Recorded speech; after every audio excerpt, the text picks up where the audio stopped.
एक बार भगवान श्री कृष्ण ने अपनी पत्नी सत्यभामा के कहने पर उन्हें स्वर्ग से पारिजात वृक्ष लाकर दिया था।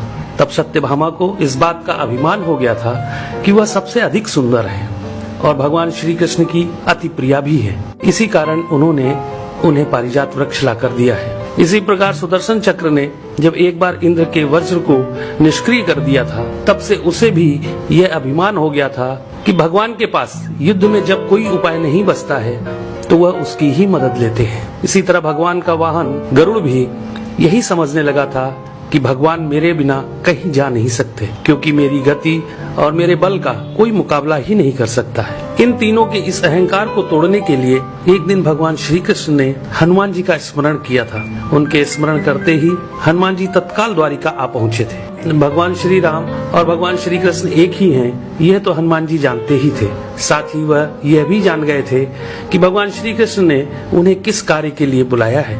इसलिए वह भगवान श्री कृष्ण के दरबार में जाने की जगह द्वारिका के एक बहुत ही सुंदर बागीचे में चले गए थे और वहाँ के वृक्षों में लगे फलों के साथ साथ वृक्षों को भी तोड़ने लगे थे। यह खबर जब भगवान श्री कृष्ण के पास पहुंची कि एक वानर बगीचे को उजाड़ रहा है, तो भगवान श्री कृष्ण ने गरुड़ से कहा कि तुम सेना लेकर जाओ और उस वानर को पकड़कर मेरे सामने ले आओ।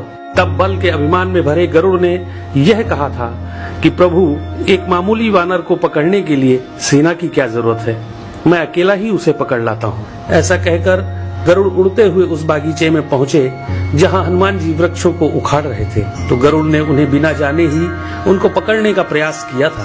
तब हनुमान जी ने गरुड़ को अपनी पूंछ में दबाकर जोर से कस दिया, जिससे गरुड़ की सांस रुक गई थी। गरुड़ को इस प्रकार कुछ समय तक पीड़ित करने के बाद हनुमान जी ने अपनी पूंछ से ही गरुड़ को दूर समुद्र में फेंक दिया था।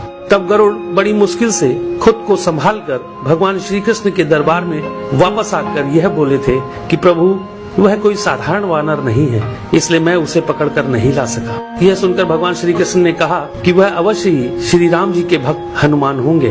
तुम उनके पास जाकर यह कहना कि श्री राम ने उन्हें बुलाया है, वह अवश्य चले आएंगे और हो सके तो तुम उन्हें अपने साथ ही लेकर आना। भगवान श्री कृष्ण की आज्ञा पाकर गरुड़ हनुमान जी को ढूंढते हुए वहाँ से बहुत दूर मलय पर्वत पर पहुँच गए थे और हनुमान जी से अपनी भूल की क्षमा मांगते हुए उनसे यह कहा था कि भगवान श्री राम ने आपको याद किया है, आप मेरी पीठ पर बैठ जाइए, मैं आपको शीघ्रता से उनके पास पहुंचा देता हूं। हनुमान जी प्रभु की यह लीला भी समझ गए थे, इसलिए उन्होंने गरुड़ से यह कहा था कि तुम चलो, मैं तुम्हारे पीछे ही आता हूँ।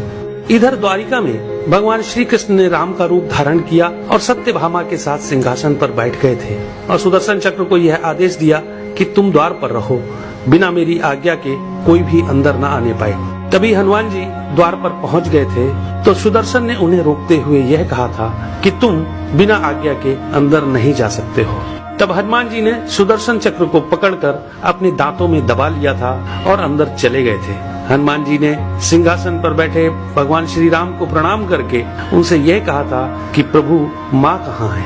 आपके पास उनके स्थान पर यह कौन दासी बैठी है? सत्यभामा ने जब यह बात सुनी तो बड़ी ही लज्जित हो गई थी और उनका सारा घमंड चूर हो गया था। तभी थके हुए गरुड़ देव भी हांफते हुए दरबार में आ गए थे। गरुड़ ने वहाँ हनुमान जी को देखा तो वह चकित रह गए थे कि मेरी गति से भी तेज गति से हनुमान जी वहाँ पहुँच गए।